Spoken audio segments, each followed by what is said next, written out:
If you're waiting for the other driver's insurance just to pay your medical bills, it's more complicated than that. Here's a hard truth. That's not how these claims usually work. They investigate, they delay, and most payments happen later, often at settlement. Depending on how the accident happened, will determine which car insurance will pay some of your medical bills. Let me break down what's really going on and what you should do so you don't get buried in bills. I'm Giselle Rodriguez, a personal injury attorney. I handle car accident claims every day, and I'm going to explain in plain English why the at-fault insurance doesn't necessarily pay as you go, what their timeline looks like, and how to protect yourself from costly mistakes. Please remember this is general information, not legal advice, and watching this video does not create an attorney-client relationship. Reason number 1, liability must be accepted first. They don't pay quickly because first they decide whether they accept fault and how much. Even if it feels obvious, they treat it like a file they're defending. Reason number 2, they usually don't pay providers directly. Most of the time, the at-fault insurer isn't necessarily paying your week to week like a health plan. What happens is you treat, bills accumulate, and those bills become part of the settlement demand later. Reason number 3, medical bills are leverage in negotiation. Your bills and records aren't just expenses, they're evidence. Insurers evaluate the injury based on documentation, consistency, and treatment history. That's why they want time, records, and sometimes gaps, because gaps reduce value. Here's a typical settlement timeline. Number 1, claim is open.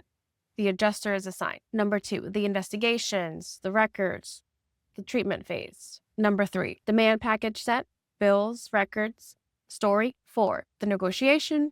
Then number 5, the settlement, plus bills, etc. So what should you do now? To protect yourself from delays and billing chaos, here are a few things that you should keep in mind. Keep claim info organized. Don't minimize injuries to insurance while telling doctors something is different. That creates a lot of inconsistencies. Avoid gaps in treatment if you're still symptomatic. Don't assume bills will sort themselves out, because in reality, you should track what's being billed and where. Comment waiting on the comments if you're surprised with how long insurance is taking. You're not alone.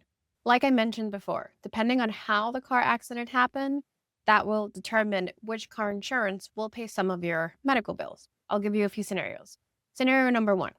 We have someone who you're driving a car and another vehicle crashes into you.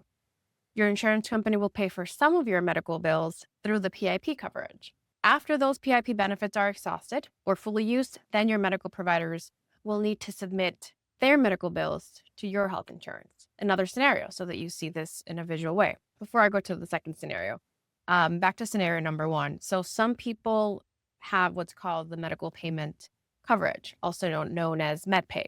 And so as part of their automobile policy, in order to access that coverage, the PIP benefits must be fully exhausted. So just keep that in mind. And now scenario number 2, you're a pedestrian and you're hit by a vehicle.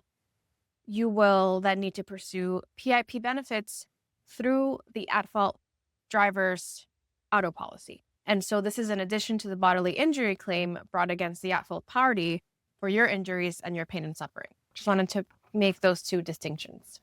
But again, this all depends on your individual circumstances. These are only 2 examples, 2 scenarios.